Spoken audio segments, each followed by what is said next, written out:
Assalamualaikum warahmatullahi wabarakatuh. Perkenalkan, saya Saniatul Husni dengan nomor NIM 2014 050019 dari jurusan Tadris Bahasa Inggris Fakultas Tarbiyah dan Keguruan UIN Imam Bonjol Padang.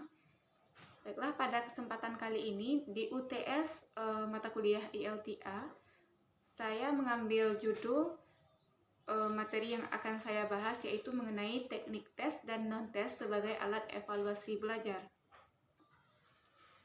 Yang pertama yang perlu dibahas mengenai poin A yaitu tentang teknik tes. Dalam teknik tes sendiri kita akan membahas tentang 3 hal. Yang pertama tentang pengertian, yang kedua tentang fungsi, dan yang ketiga tentang golongan tes. Berdasarkan pengertiannya sendiri, teknik tes merupakan suatu alat untuk mendiagnosis atau mengukur perbedaan individu dengan individu lainnya. Seperti yang kita tahu bahwa setiap manusia itu diciptakan berbeda-beda, baik itu dari fisiknya maupun kecerdasannya. Makanya digunakanlah teknik tes untuk mendiagnosis atau mengukur perbedaan individu dengan individu lainnya, apakah dia sama rata atau ada perbedaan dalamnya atau bagaimana. Selanjutnya kita akan membahas tentang pengertian dari suatu tes. Seperti yang sebelumnya, teknik tes adalah alat pengukur, maka tes adalah alat atau prosedur yang dipergunakan dalam rangka pengukuran dan penilaian.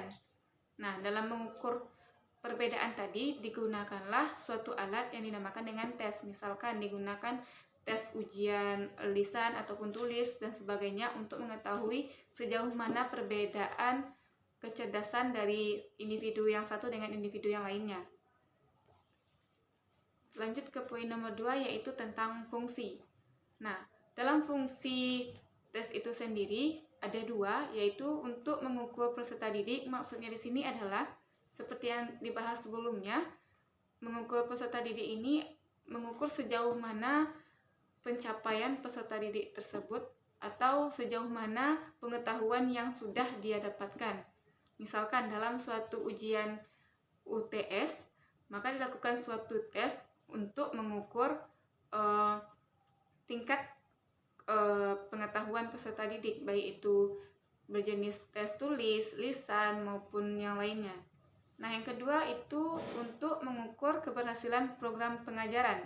Ini bagi seorang guru, ketika diberikan suatu tes, maka dari tes tersebut bisa dilakukan evaluasi apakah keberhasilan program pengajaran yang sudah disusun sebelumnya sudah berhasil ditemukan atau sudah berhasil dijalankan dengan baik atau belum.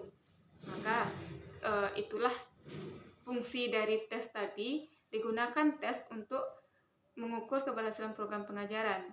Dengan tes tadi, misalkan di dalam suatu tes ada kesulitan, maka di kemudian hari kesulitan itulah yang akan dipecahkan. Yang ketiga yaitu penggolongan tes.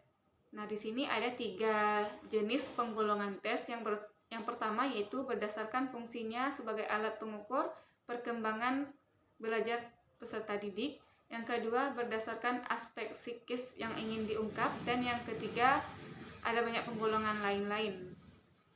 Maka dijadikan 1 poin. Lanjut kepada penggolongan tes itu sendiri. Seperti yang saya sebutkan tadi, terbagi kepada 3 golongan. Yang pertama, berdasarkan fungsinya sebagai alat pengukur perkembangan belajar peserta didik.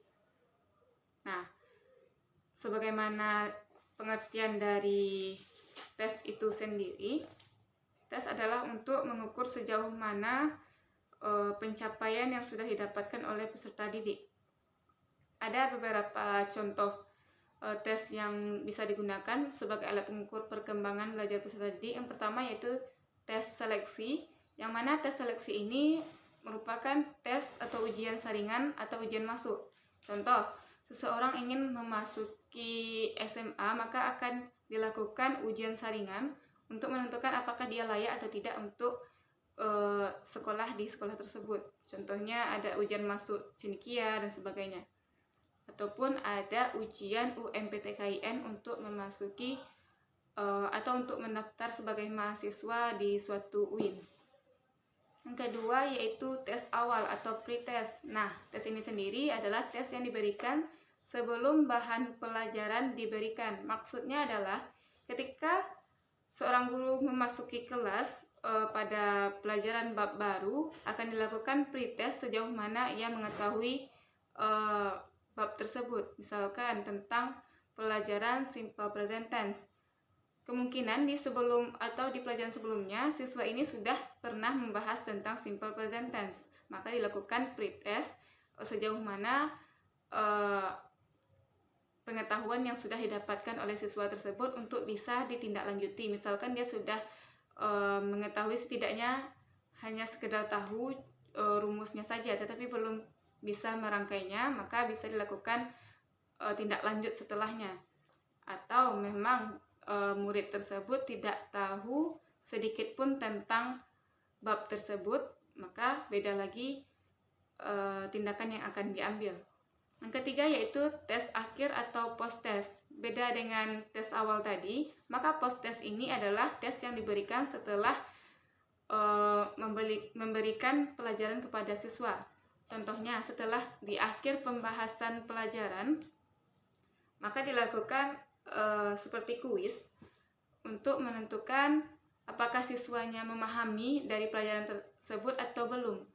Jika belum, itu akan dijadikan evaluasi untuk diajarkan lagi, diulang dan diulang sehingga siswa dapat memahami pelajarannya. Yang keempat yaitu tes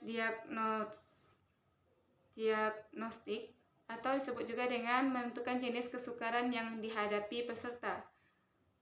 Maksudnya adalah tes yang dilaksanakan untuk menentukan secara tepat jenis kesukaran yang dihadapi oleh para peserta didik dalam suatu mata pelajaran tertentu.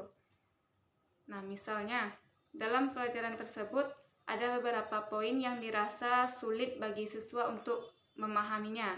Dengan tes diagnostik ini sendiri, dari keseluruhan pelajaran yang sudah diajarkan, maka ditemukanlah satu poin yang mana itu merupakan yang paling sulit dan itu akan ditindaklanjuti dan dipelajari di kemudian hari dengan diulang kembali.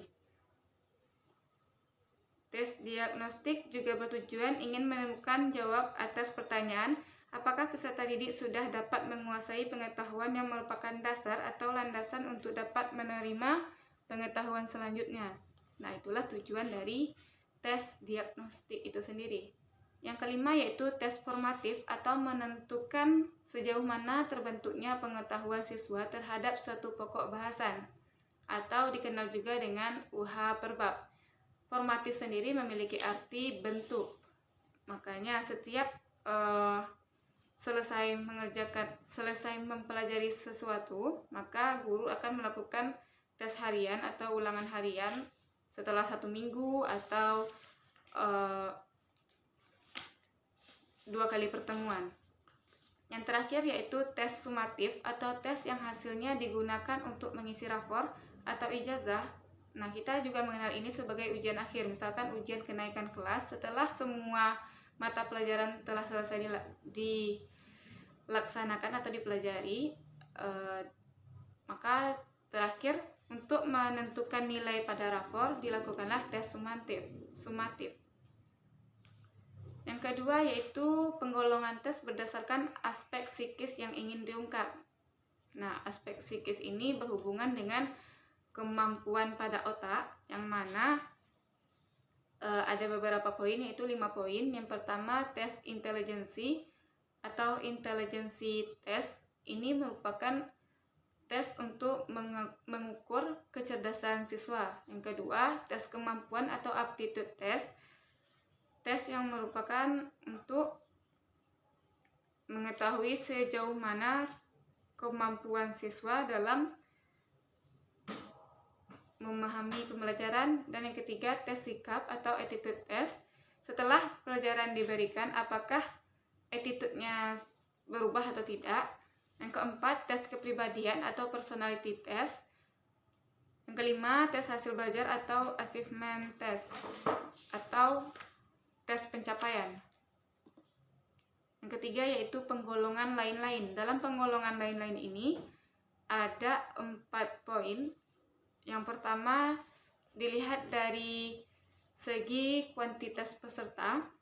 peserta testi atau peserta ujian. Yang pertama yaitu ada yang individual. Maksudnya di sini adalah ketika peserta tersebut hanya berhadapan satu peserta dengan satu penguji, maka ini disebut dengan individual test. Yang kedua ada tes kelompok. Misalkan dalam satu kelas hanya ada satu penguji, itu disebut dengan tes kelompok atau dengan tes grup. Yang kedua, dari segi jumlah waktu yang digunakan itu ada dua, ada power test dan juga ada speed test. Power test ini sendiri misalkan seperti kuis. Power test ini seperti tugas-tugas yang diberikan waktu beberapa bulan atau beberapa minggu untuk mengerjakannya, tidak ditegaskan hanya dalam satu hari. Sedangkan speed test dibatasi waktunya seperti contohnya kuis dan sebagainya yang dilaksanakan hanya dalam satu hari atau dalam jam mata pelajaran tersebut. Yang kedua ada bentuk respon. Bentuk respon di sini adalah ketika siswa menjawab pertanyaan tersebut, bagaimana jenis bentuk responnya. Yang pertama yaitu verbal test atau dengan cara mengungkapkan kata atau kalimat, dengan kita bisa tahu bahwa ini adalah tes lisan.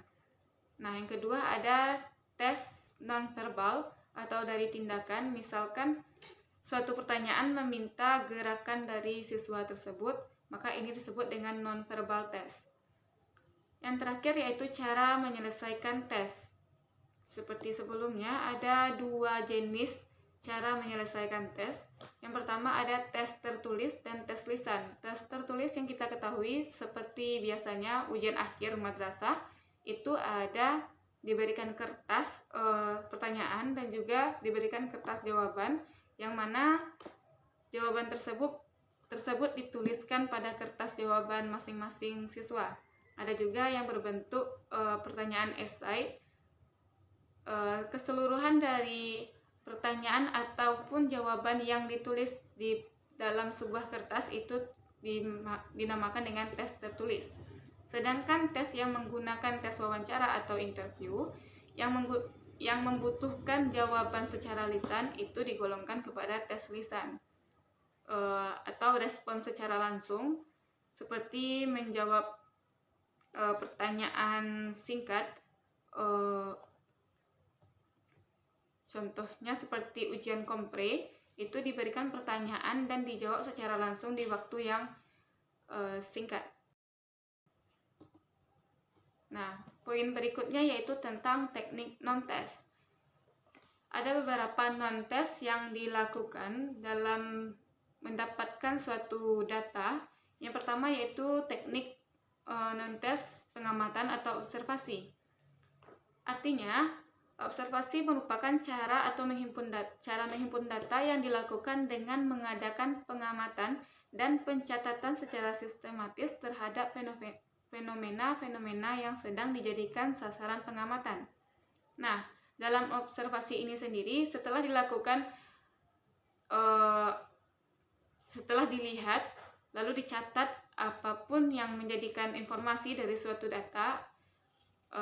Misalkan dari anak tersebut dilihat apakah dia sudah pengamatan observasi ini bisa contohnya dalam suatu teknik mengajar dan sebagainya.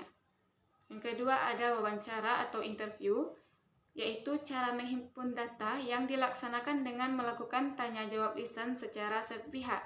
Misalkan dari tester atau penguji memberikan pertanyaan kepada testi dan dijawab secara langsung, itu termasuk kepada non-test. Yang ketiga yaitu angket atau kuesioner, yang mana pengertiannya adalah cara menghimpun data yang dilaksanakan dengan melakukan tanya jawab secara tertulis. Nah, ini juga merupakan non-test. Biasanya ini merupakan tentang pertanyaan-pertanyaan yang bersifat personal, seperti apakah sering atau tidaknya melakukan suatu kegiatan, ataupun setuju atau tidak setuju tentang suatu fenomena.